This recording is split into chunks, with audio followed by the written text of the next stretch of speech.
everyone, this is Rohit and we are going to start the chapter and the name of the chapter is The Story of Village Palampur. Class 9th का बहुत interesting chapter है, chapter number 1 of economics, the story of village Palampur. तो आइए पढ़ते हैं। Introduction यानी कि introductory part में बेसिकली क्या दे रखा है ये समझा देता हूँ मैं आपको। आप ये डेटा जब रीड करेंगे तो इंट्रोडक्शन क्या है पालमपुर का ये मैं समझाता हूँ। देखिए पालमपुर बेसिकली जो ये विलेज है ये एक हाइपोथेटिकल विलेज है। हाइपोथेटिकल मीन्स इमेजिनरी विलेज है, यानी कि अज्यूम किया हुआ है किसी राइटर के द्वारा कि ऐसा एक विलेज रहा होगा। कभी हम कहानियाँ अज्यूम करते हैं ना कि एक राजा रहा होगा, उसकी 10 से 12 रानियाँ होंगी, फिर वो कहीं जंगल में शिकार के लिए गया होगा, उस पर किसी राजा ने अटैक कर दिया होगा, तो ये हमारा इमेजिनेशन है। तो वैसे ही पालमपुर जो एक विलेज है ये इमेजिनेशन है किसी की। तो ये तो बात किसकी है, बुक की है, लेकिन मैं आपको फॉर एडिशनल नॉलेज बता रहा हूँ कि पालमपुर बेसिकली इंडिया के अंदर एक जगह है हिमाचल में एक गांव का नाम है पालमपुर, यानी कि एक विलेज है इंडिया के अंदर ही है ये विलेज जिसका नाम है पालमपुर। लेकिन चैप्टर के अकॉर्डिंग क्या है, चैप्टर के अकॉर्डिंग एक हाइपोथेटिकल या इमेजिनरी विलेज है कि किसी के द्वारा अज्यूम किया गया है। अब पालमपुर है क्या, तो पालमपुर एक गाँव का नाम है। ये बेसिकली कहाँ पड़ता है, पालमपुर 2 गांव हैं, एक है रायगंज जो कि पालमपुर से 3 किलोमीटर की डिस्टेंस पे, और दूसरा है शाहपुर। तो शाहपुर कितना है, 7 किलोमीटर की डिस्टेंस पे, यानी कि पालमपुर से आप चलेंगे रायगंज के लिए तो 3 किलोमीटर आपको चलना पड़ेगा, और रायगंज से अगर आप चलेंगे शाहपुर के लिए तो आपको 4 किलोमीटर चलना पड़ेगा, और शाहपुर से आप वापस आएंगे अगर पालमपुर के लिए तो आपको 7 किलोमीटर का डिस्टेंस कवर करना पड़ेगा। ठीक है, तो ये इसका इंट्रोडक्टरी पार्ट है जो आप पढ़ेंगे। अब इसके आगे अगर बात करें तो अबाउट द विलेज, विलेज में क्या क्या है, तो पालमपुर एक हाइपोथेटिकल विलेज है। पालमपुर में जो मेन ऑक्यूपेशन है ना, मेन ऑक्यूपेशन का मतलब हो गया कि यहाँ पे काम क्या होता है, यानी कि हर किसी को जीने के लिए कुछ काम करने की ज़रूरत होती है, वहाँ से कुछ अर्निंग सोर्सेज होते हैं, पैसा आता है। पैसा आने के बाद क्या होता है कि वो उसको अपनी पढ़ाई पे, अपनी रोज़ की ज़रूरत की चीज़ों पे स्पेंड कर पाता है और अपनी लाइफ को स्मूथली चला पाते हैं अभी। तो विलेज में क्या था, पालमपुर के अंदर 450 फैमिलीज रहती थी, 450 फैमिलीज थी। अब 450 फैमिलीज में क्या था कि उसमें से कुछ अपर कास्ट लोग थे, कुछ लोअर कास्ट लोग थे, यानी कि डिफरेंट टाइप की जो कास्ट थी वो पालमपुर के अंदर देखने को मिलती थी। अब कास्टिज्म जैसे इंडिया के अंदर है general, other backward caste, schedule caste, schedule tribe, SC STs, तो इनके बारे में हम थोड़ा सा जान लेते हैं। पालमपुर के अंदर 450 फैमिलीज थी, जिसमें से 80 जो कास्ट थी ना वो शेड्यूल कास्ट, 80 जो फैमिलीज थी वो अपर क्लास फैमिलीज थी, यानी कि बड़े लोग थे, बहुत बड़े बड़े महल में या घर में रहते थे। उनका जो घर होता था वो पक्का होता था, पक्का हाउसेज हम बोलते थे, सीमेंट और कंक्रीट से बना हुआ घर होता था, अच्छे ब्रिक्स लगे होते थे, काफ़ी अच्छा डेकोरेशन होता था।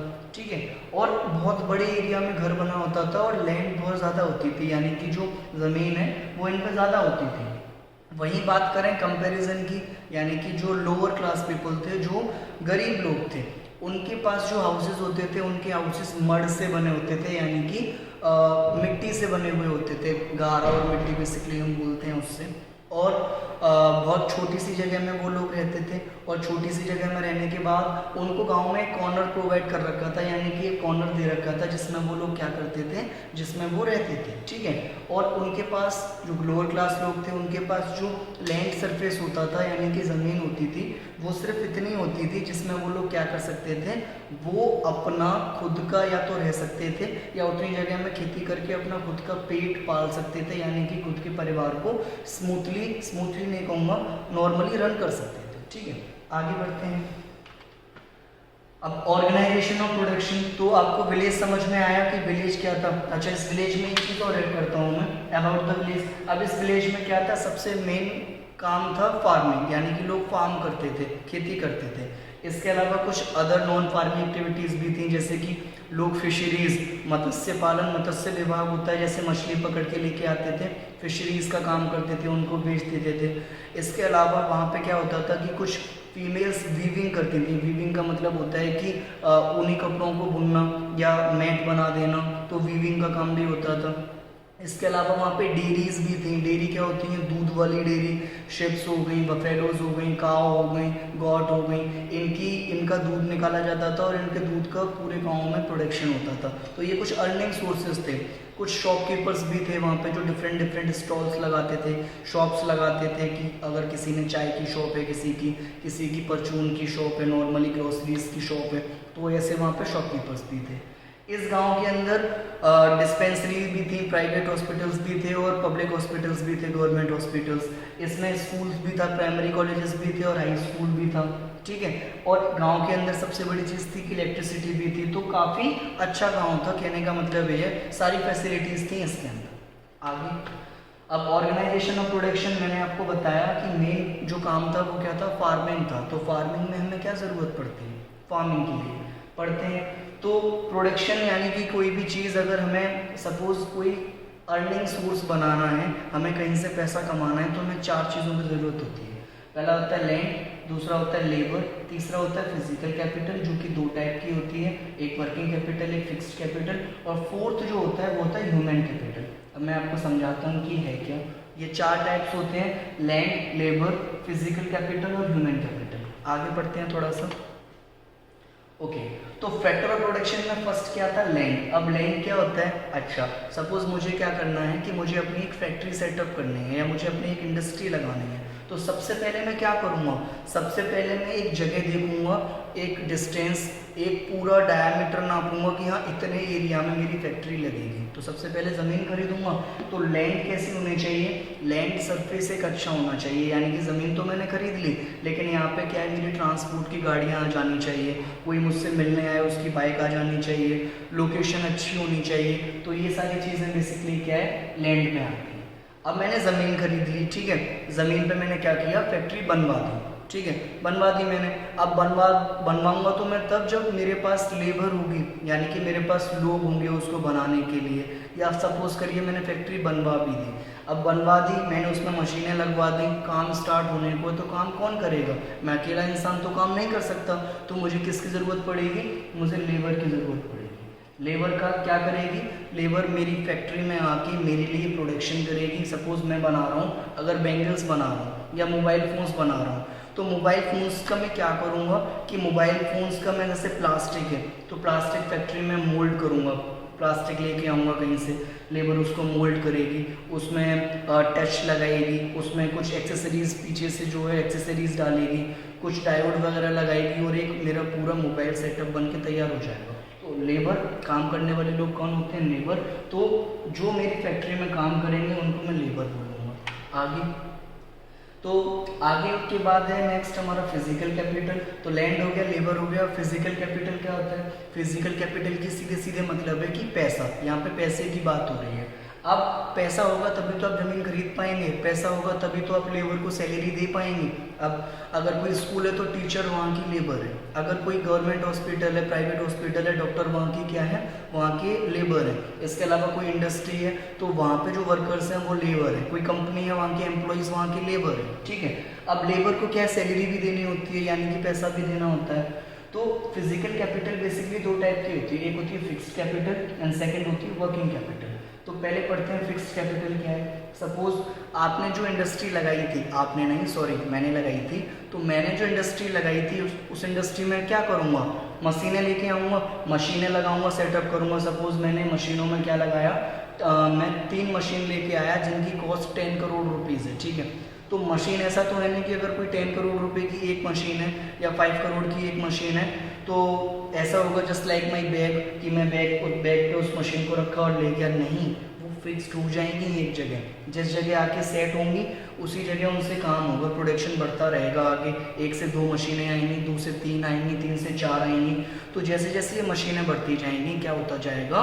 प्रोडक्शन मेरा बढ़ता जाएगा। तो ये तो फिक्स्ड में आ गया। जैसे कोई स्कूल है, फैंस वहाँ की क्या है? फिक्स्ड कैपिटल है। बेंचेस हैं क्लास में डल गई, फिक्स्ड कैपिटल है। ब्लैक बोर्ड है क्लास में बन गया, वहाँ की फिक्स्ड कैपिटल है।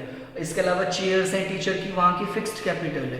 तो ये फिक्स्ड चीज़ है, यानी कि इतना काम जो है एक बार होने के बाद फिक्स्ड हो गया कि ये यहाँ रहना ही रहना है।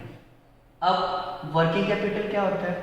वर्किंग कैपिटल क्या होता है? ये होता है अनइमेजिनरी, यानी कि हमें पता नहीं होता कि हमें कितने पैसे की ज़रूरत कहाँ पड़ जाए।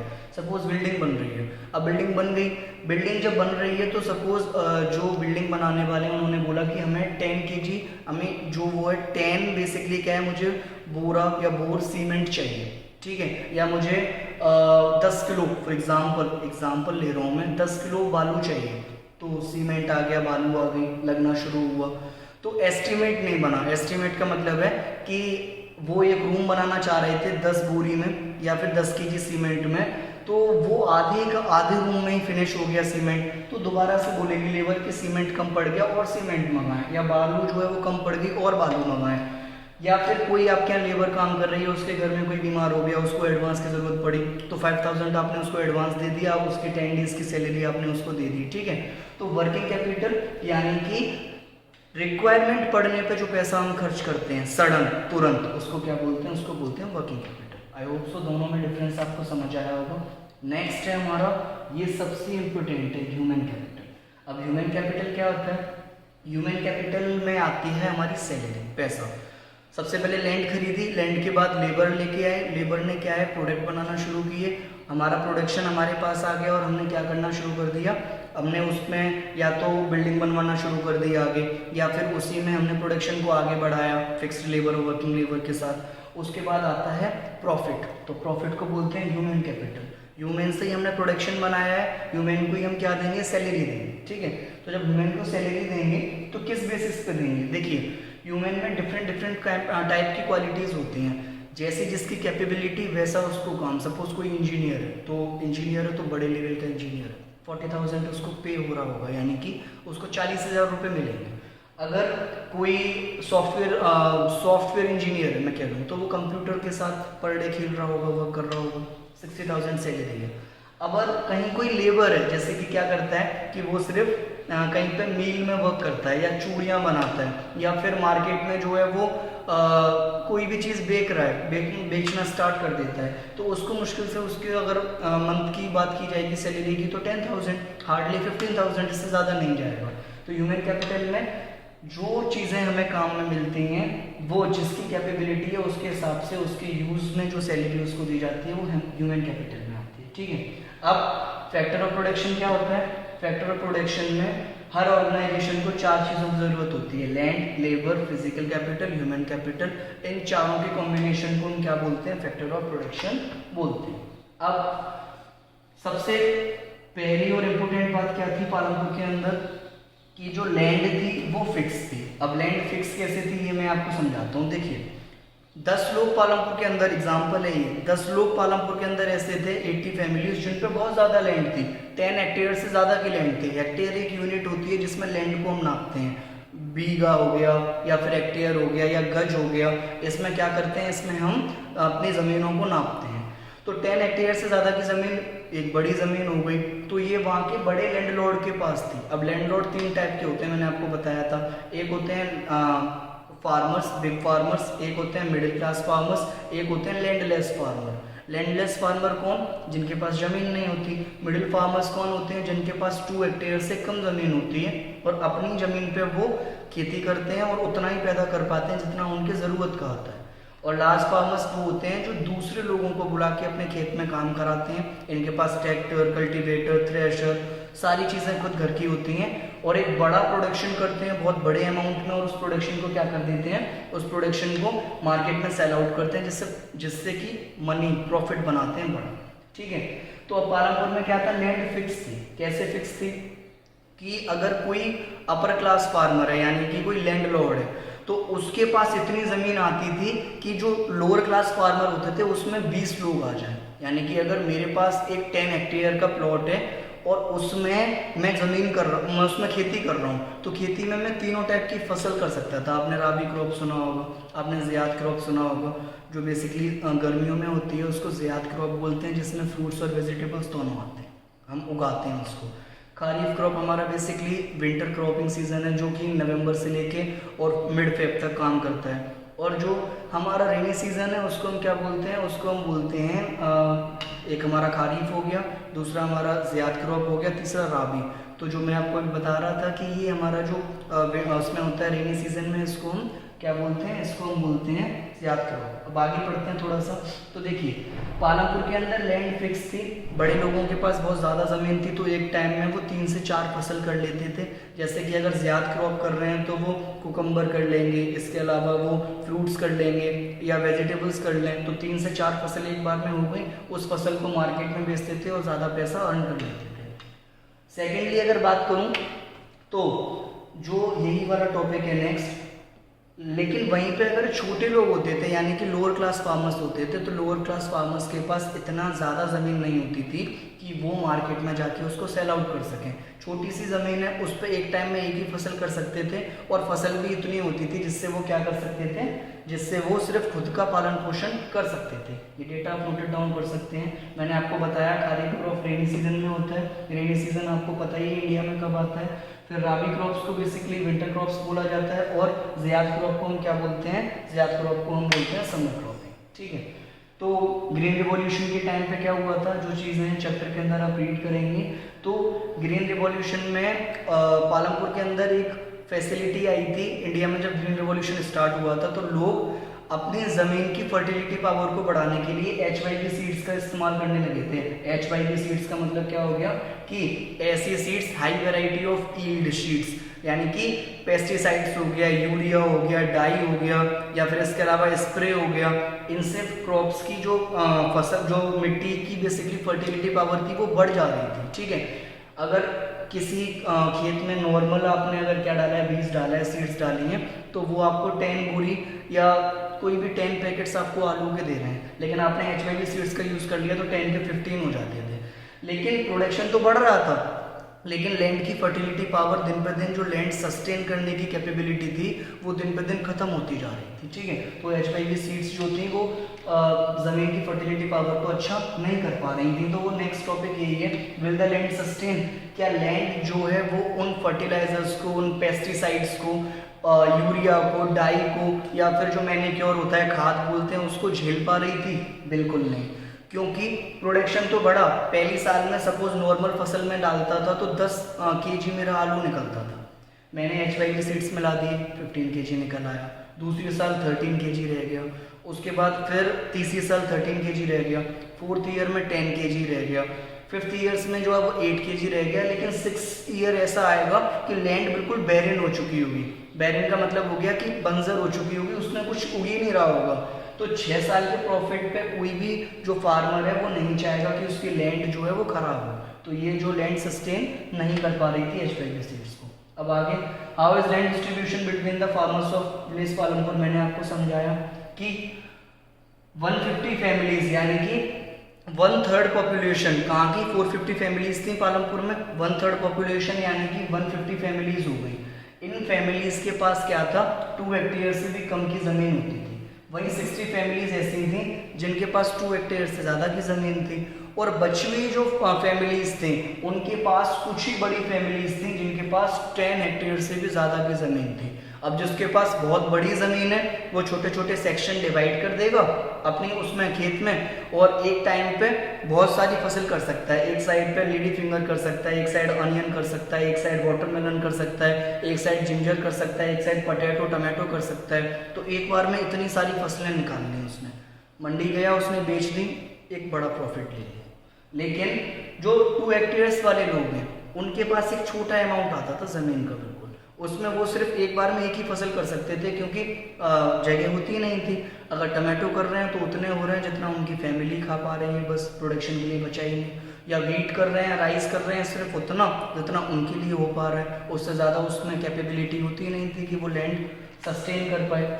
आगे अब ये मेजर क्रॉपिंग एरियाज हैं कुछ, जैसा आप चेक कर पा रहे होंगे। राइस बेसिकली कहाँ होता है, ये वाला पोर्शन पूरा जो है वो राइस का है, आप चेक कर पा रहे होंगे। वीट बेसिकली कहाँ होता है, तो वीट वाला ये आप देख रहे हैं राजस्थान वाला पोर्शन है, ये वीट का है। ज्वार, बाजरा, ये कुछ फसल हैं जो आप यहाँ से नोट डाउन कर सकते हैं कि ये इंडियन एरियाज में इंडिया में पाई जाती है। अब who will provide the labour, एक मेन इशू गाँव के अंदर ये था कि लेबर को प्रोवाइड कौन करेगा। तो देखिए लेबर प्रोवाइड करने के लिए मेन इशू क्या आ रहा था कि लेबर दिन पे दिन प्रोडक्शन गिरता जा रहा था। फार्मिंग वहाँ पे मेन ऑक्यूपेशन था पालमपुर के अंदर, लेकिन फार्मिंग के अलावा नॉन फार्मिंग एक्टिविटीज़ भी थी, जैसे कि डेयरी फार्मिंग है, फिशरीज है, या इसके अलावा मैं कह लूँ आपको शॉपकीपर्स थे, वीविंग्स थे, वीविंग यानी बुनना हो गया। तो इनमें ना जॉब की प्रॉब्लम हो रही थी, तो लोग बेसिकली क्या है माइग्रेट हो रहे थे। माइग्रेट का मतलब होता है एक जगह से दूसरी जगह जाना, ठीक है। तो माइग्रेशन में क्या था, देखिए, waiting for jobs about 30% of the Indian youth are neither employed nor in education और ट्रेनिंग। अब एक फैक्ट है 2016 की डेटा के अकॉर्डिंग कि 30% जो लोग हैं इंडिया के अंदर वो ना तो पढ़े लिखे हैं और ना ही एम्प्लॉयड हैं। तो 30% आप समझ रहे हैं कितना एक बड़ा एक अमाउंट है ये। अगर 137 करोड़ की पॉपुलेशन में अगर 30% लोग ना तो पढ़े लिखे हैं और ना ही उनके पास एजुकेशन है, ना ही जॉब है, तो वो किस तरीके से जो है वो अपना काम करेंगे। कंट्रीज में देखिए, अनएम्प्लॉयड कंट्री में जर्मनी सबसे कम अनएम्प्लॉयमेंट में आता है, यानी कि वहाँ मोस्टली रोजगार है। जापान में भी ठीक ठाक है कि सिचुएशन, चाइना में भी ऑलमोस्ट एम्प्लॉयड हैं सारे लोग।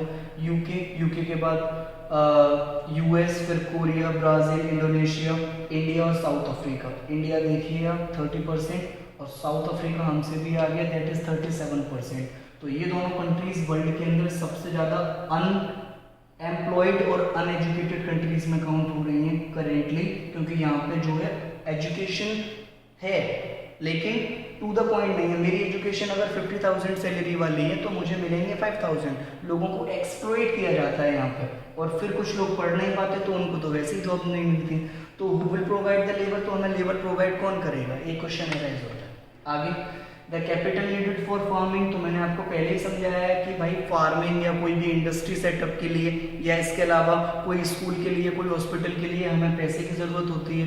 लैंड खरीदनी है, बिल्डिंग बनवानी है, जो ह्यूमन कैपिटल उसमें काम करेंगे उनको सैलरी देनी है, तो कैपिटल नीडेड होती है फार्मिंग में। तो फार्मर्स कैपिटल कैसे, मतलब पैसा कैसे बनाते हैं वो बताता हूँ। लार्ज फार्मर्स एक बार में 10 तरीके की फसल करी, उसको काटा, मंडी में जाके क्या करा, सेल आउट कर दिया, वहाँ से पैसा आया, उस पैसे से और फसल खरीद ली, और फसल के बाद थोड़ी सी ज़मीन और खरीद ली, उस पे करने लगे। तो ऐसे करके ह्यूमन कैपिटल जनरेट करते हैं फार्मर्स। आगे, बैंक्स, आप लोग एक इमेज देख पा रहे होंगे कि जो छोटे फार्मर्स होते हैं, बड़े फार्मर्स का तो मैंने आपको बताया, अब जो छोटे फार्मर्स होते हैं जो अपनी ज़मीन पर सिर्फ उतना फसल पैदा कर पाते हैं जितना उनकी रिक्वायरमेंट है, सिर्फ खुद के लिए ही कर पाते हैं, प्रोडक्शन के लिए नहीं बचता उनके पास, तो वो लोग क्या करते हैं, बैंक से लोन लेते हैं, ठीक है। लोन अपने खेत पे ले लेते हैं, अपनी फार्म पे ले लेते हैं, या अपनी कोई अगर छोटी सी उसकी फैक्ट्री है तो उस पर उसने क्या कर लिया, लोन ले लिया, या अपने घर पे होम्स पे लोन ले लिया। और लोन क्या है, कोई भी बैंक उनको लोन दे देती है उनकी प्रॉपर्टी को देखते हुए, लेकिन अगर वो लोन नहीं चुका पाते तो फैक्ट्री या कार है वो उनकी हो जाती है बैंक की, या फिर उसके जो फार्म है या होम है वो उनका हो जाता है। और एक इंटरेस्ट लेते हैं ये लोग, जैसे आज अगर मैं बैंक हूँ, आपको मैं लोन दे रहा हूँ, तो मैं अगर 1 साल बाद आप मुझे पैसा वापस करोगे तो आप पे कुछ इंटरेस्ट लगेगा। इंटरेस्ट का मतलब हो गया ब्याज। आज आपने मुझे अगर 10 रुपये दिए हैं तो 1 साल बाद जब मैं आपको रिटर्न करूंगा या आप मुझे रिटर्न करेंगे तो 15 रुपीज़ मैं आपसे लूँगा, तो ये इंटरेस्ट में काउंट होता था। तो छोटे फार्मर्स वैसे ही काफ़ी ज़्यादा प्रॉब्लम में आ जाते थे। अब sale of surplus for production, ये क्या है, the farmers have produced wheat on their lands using the 3 factors of production. The wheat is harvested and produced in complete, farmers return to a part of wheat of the family consumption and sell out the surplus wheat. अब surplus का मतलब होता है बचा हुआ। अब जो बड़े फार्मर्स होते थे ना, लार्ज फार्मर्स, सपोज उन्होंने अपने पूरे खेत में क्या कर दिए, गेहूं कर दिए। अब 10 हेक्टेयर का बेसिकली क्या है, खेत है, तो 10 हेक्टेयर में जब गेहूं करें तो किसी के घर में कितने मेंबर्स होते हैं, 8, 10, मैक्सिमम 15, 20, तो वो कितने अपने यहाँ रख सकता है। सपोज वो 20 पैकेट्स रख लेगा पूरी साल के लिए, या 30 पैकेट्स रख लेगा गेहूं के अब पूरी साल के लिए कि हाँ ये मेरे लोगों के खाने के लिए हैं घर में। लेकिन जो बचा हुआ है उसको तो कहीं ना कहीं सेल आउट करेगा, उसको जब वो बाहर बेचता है उसको प्रॉफिट मिलता है, और प्रॉफिट को बोलते हैं हम सरप्लस। और उस सरप्लस से वो क्या करता है, कहीं ज़मीन खरीद लेता है या फिर दोबारा से सीड्स ले आता है और दोबारा से कोई दूसरे टाइप की क्रॉप या फसल कर देता है। आगे बढ़ते हैं। नॉन फार्मिंग एक्टिविटीज़ मैंने आपको पहले ही बताई, नॉन फार्मिंग एक्टिविटीज़ में डेयरी आती है। तो क्या होता है, वहाँ पे पालमपुर के अंदर की रायगंज के नियर बाई क्या था, पालमपुर के अंदर गॉड्स थे यानी कि बकरी, इसके अलावा शीप्स थी, काउस थी, बफेलोस थे, इनसे दूध निकाला जाता था। दूध निकाल के कहाँ बेचा जाता था? जो रायगंज और शाहपुर थे, इन दोनों टाउन्स के आसपास के जो गांव थे उनमें दूध का फार्मिंग होती थी, दूध का सेल आउट किया जाता था, दूध को बेचा जाता था और यहाँ से जो पैसा मिलता था उससे लोग अपना पालन पोषण भरण पोषण करते थे। ट्रांसपोर्ट, अब ट्रांसपोर्ट कैसे है कि अगर पालमपुर से रायगंज जाना है 3 किलोमीटर तो पैदल तो जाएंगे नहीं, पैदल भी जा सकते हैं, ऐसी बात नहीं है, लेकिन उस टाइम पे ट्रांसपोर्ट भी था। आपके बुलक कार्ड्स होते थे, बैलगाड़ी बोलते थे, या इसके अलावा आप लोग इसमें देख रहे होंगे कि ट्रैक्टर्स हैं, ये ऑटो है, रिक्शे वाले थे, टोंगा वाला थे, जीप थे, ट्रैक्टर थे, ट्रक थे। तो इनको ड्राइवर्स क्या करते थे? पालमपुर से या तो रायगंज लेके जाते थे, रायगंज से शाहपुर या पालमपुर से शाहपुर। आप लोग अपने अपने जहाँ आप रहते हैं आप देखते होंगे चौराहे से स्टेशन या चौराहे से मार्केट, चौराहे से कहीं और, कहीं से कहीं और, तो एक जगह से दूसरी जगह जाने के लिए हम ट्रांसपोर्ट का यूज़ करते हैं। तो पालमपुर के अंदर बेसिकली ये टाइप का ट्रांसपोर्ट उस टाइम पर वर्क करते थे, rickshaw, tonga, jeep, tractor, truck, और इनको ड्राइवर्स क्या करते थे? रन करते थे। So this was from the chapter. I hope so ये चैप्टर आपको कम्प्लीटली समझ आया होगा। इसके अलावा भी अगर कोई डाउट है आपका तो you can comment me in the comment section. So thank you very much guys, take care.